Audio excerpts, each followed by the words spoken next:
Hello and welcome to the Deep Dive. If you work anywhere near data, whether you're building models, delivering reports, or even just sitting in those meetings, you've probably felt it. Oh, yeah. That low, persistent hum of fear Mhm. lately, it's absolutely everywhere. It's all over LinkedIn, Slack, you name it. Exactly. Every professional space. And the reason is that these AI tools are getting incredibly good. And they're getting good incredibly They fast. are. So this deep dive is all about that central, almost existential question, right? Is AI replacing data analysts, or is it actually making them more important than ever? hmm We've gathered some real industry examples, some hard evidence, to try and sort through the noise and figure out, where that line is actually drawn. Okay, let's unpack this. And that is precisely the mission today. I mean, the anxiety is palpable. It really is. And it's largely because people are focused exclusively on the immediate output, They see AI write some perfect-looking code and they panic. We need to just step back, break this down calmly, realistically, and use some real industry scenarios to find that core human value that AI, that it simply can't replicate. Okay, so let's start there. Let's start with what's fueling the fire, right?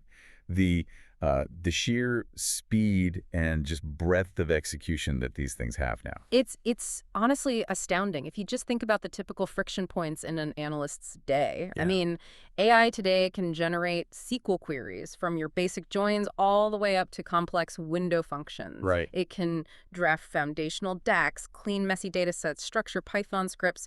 It's a huge list. And it can summarize dashboards too, which is a massive time saver. A huge one. And crucially, it can translate those abstract business questions, like we need to understand customer lifetime value and turn them directly into technical steps. And it's not just the code, right? The source material we looked at notes that these tools are now creating full-on technical documentation, like instantly. And designing report layouts.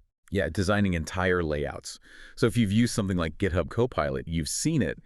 It produces stuff that looks very, very close to what a mid-level analyst might do on a normal day.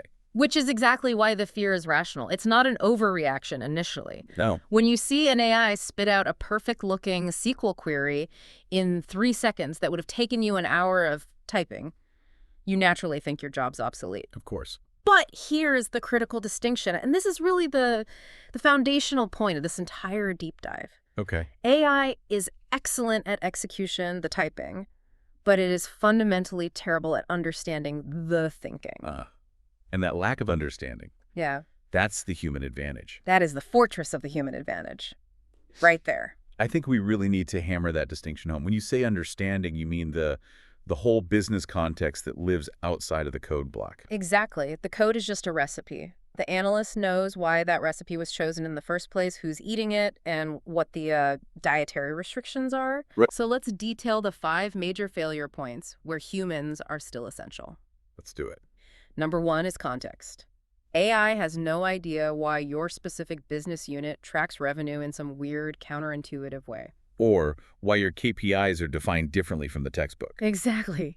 Or why your most important stakeholder prefers one very specific, nuanced metric over another. That institutional memory is it's invisible to the language model. But wait, hang on. Can't that be fixed? I mean, isn't that just a temporary gap? Won't the next-gen LLMs just, get fed the entire company policy manual and learn the context? That's a great question, and it really gets to the core limitation. Policy manuals often contradict themselves. Oh. And the most important rules, they're often unwritten, they live in meetings, in political compromises. Okay, so the AI can read the manual that says calculate revenue on shipment. Right. But it doesn't know about the verbal agreement to manually override that for a specific legacy client. Context isn't just data points, it's organizational acumen. Right, got it. Okay, so what's number 2? Number 2 is interpretation. AI can generate a perfect report with 1,000 numbers. But when the C-suite asks, so what? What do we do with this? The AI has no answer. No answer. It can't decide which of those numbers truly matter for a strategic decision right now. It can say revenue fell 5%, but it can't interpret if that's a bad market signal or, a good internal success, like you intentionally phased out a low-margin product. That requires strategy, human intuition. Precisely. Which brings us to number 3, Human nuance. This is where soft skills meet hard data. Okay. AI has zero clue about stakeholder pressure, last-minute deadlines, internal politics, resource constraints, The real-world stuff. all the real-world stuff. It doesn't know the data you need is locked behind a 2-week IT ticket, or that the director asking the question needs the answer now because they're leaving for vacation. That's a huge point. Analytics is rarely just math. Yeah. It's resource management, it's diplomacy with data. The code can be perfect, but if it's 2 days late, it's useless. It's a failure, absolutely. And number 4, this one is massive in a production environment. Data quality issues. Oh, yeah. When you hit those messy real-world problems, nulls that shouldn't be there, weird duplicates, mismatched keys, AI often just guesses. It guesses. It makes an educated guess. For instance, if you join a grade A, validated production data set with a grade C raw, unaudited marketing data set. It'll just do it. It just sees 2 tables that get the syntax. Correct. It doesn't understand the impact of mixing high and low quality data. It's built for syntax, not, epistemological certainty. Okay, so what's the last one? Number 5. Finally, number 5 is accountability, and this is non-negotiable. Right. If a misleading report goes to leadership, if a critical metric tanks, if a dashboard causes a costly mistake, the human analyst goes to that meeting. Not the AI. The AI does not. Business still needs a human to own the outcome and stand by the numbers. Here's where it gets really interesting. Let's take these theoretical weaknesses and apply them to a real-world failure. The source material had a great example with SQL. Right, the massive retailer scenario. Yeah, walk us through that. How does this lack of understanding actually play out? Okay, so imagine a huge retailer. They used an AI to calculate the success of their latest holiday promotions, the promotional lift. Standard stuff. Very standard. The AI can absolutely write a query to aggregate sales and compare them to the baseline. Easy. But, and this is the key, the retailer has a strict 30-day return window. That's the critical unwritten business logic. And the AI does know about that. Unless it's explicitly told, no. So it includes all these recent sales that are still inside that return window. The query runs perfectly. It looks great. But the number is wrong. The number's fundamentally wrong. It overstates success, maybe by 15%, because it failed to apply that crucial business logic filter. So the AI doesn't fail by crashing. It fails by being confidently incorrect. Which is so much worse. So much worse, because it leads to bad human decisions. Exactly. That query looks right, it runs fast, but it's strategically disastrous. Only the human analyst who knows that 30-day risk policy can catch that error before the marketing director decides to, scale a flawed campaign globally. Wow. Okay, so let's pivot to the communication side. You mentioned AI struggles to explain the drivers of something. Right. How does that show up? Let's say in a simple executive request. Okay, imagine the request is, why did our SaaS subscriber churn spike 5% last month? Okay. An AI can summarize the numbers. It can report the spike was mainly in the bronze tier, maybe even link it to more support tickets.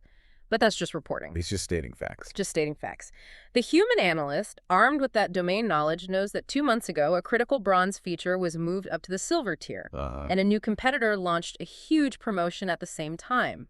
The human can weave those things together, the operational change, the market pressure, the support tickets, into a coherent story. A narrative. A narrative. AI provides the data. The analyst provides the story and the recommendation. It just can't synthesize those external factors yet. Okay, so the picture is becoming much clearer now. AI isn't here to replace the analyst. It's here to replace the boring parts of the job. That's the pivot. This is the positive side. Augmentation. This is where we stop fighting and start accelerating. This is the truly exciting shift. I mean, AI is genuinely making analysts 3 to 10 times faster. 10 times. For certain tasks, absolutely. Especially that repetitive, low-value work. It just reduces the manual effort and the cognitive friction so dramatically. But hold on, doesn't that create a new friction point? Mm-hmm. If the AI writes 90% of the query, how much time does the human now spend just auditing the AI's work? That's a fair point, but not if you're a good analyst. Think of it this way. It's way faster to edit a messy first draft the AI made in 3 seconds Than to stare at a blank screen for 30 minutes. Exactly. You go from being a novelist, writing every sentence from scratch, to being a world-class editor.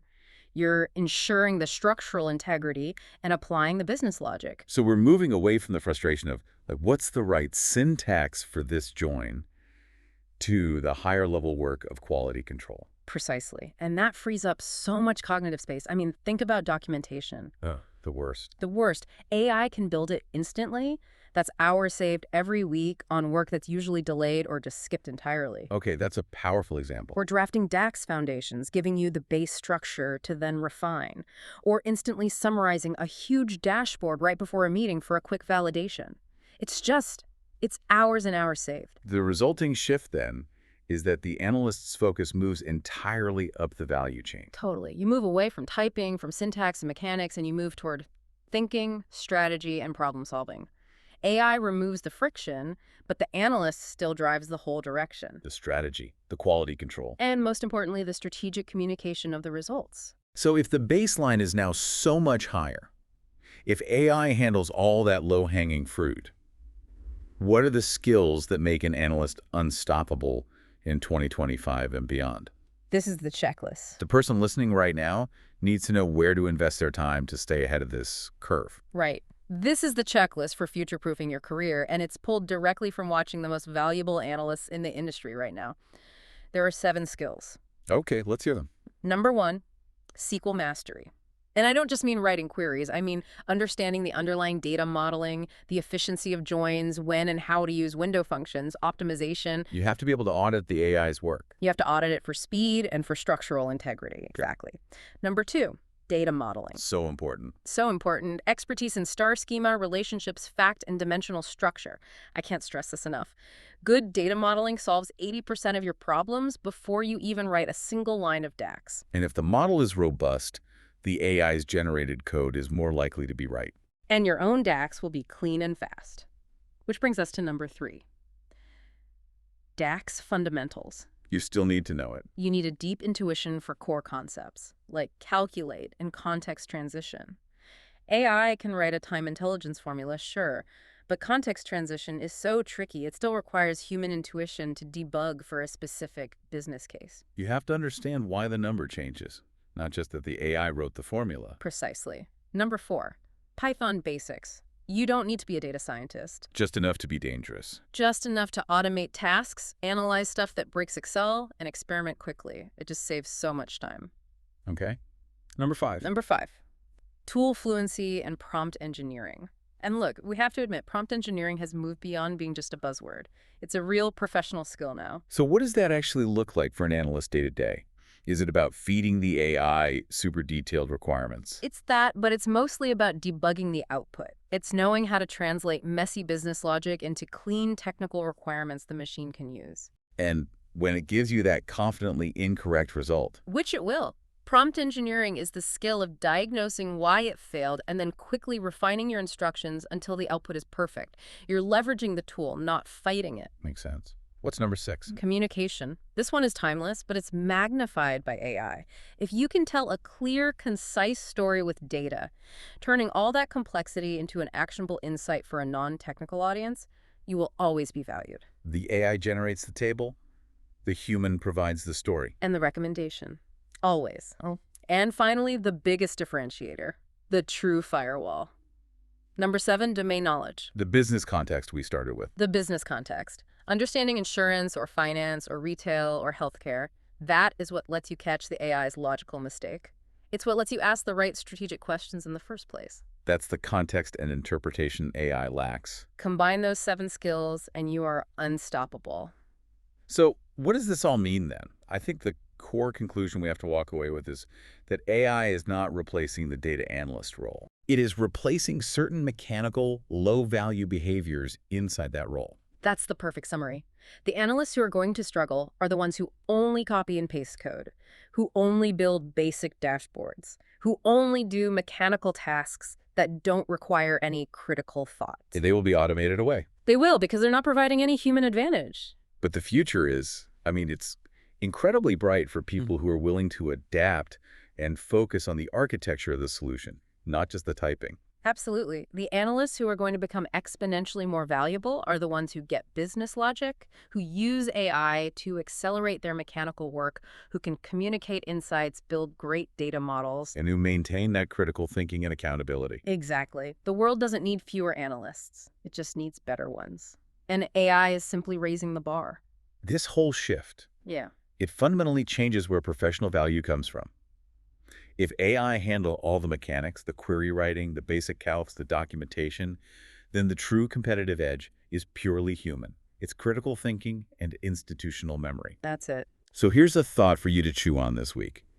What specific area of domain knowledge, that crucial unwritten human advantage in your industry, can you deepen this week to strengthen your personal human advantage and make yourself irreplaceable in this age of AI? A great question to end on. Keep learning, keep simplifying, and we will catch you on the next deep dive.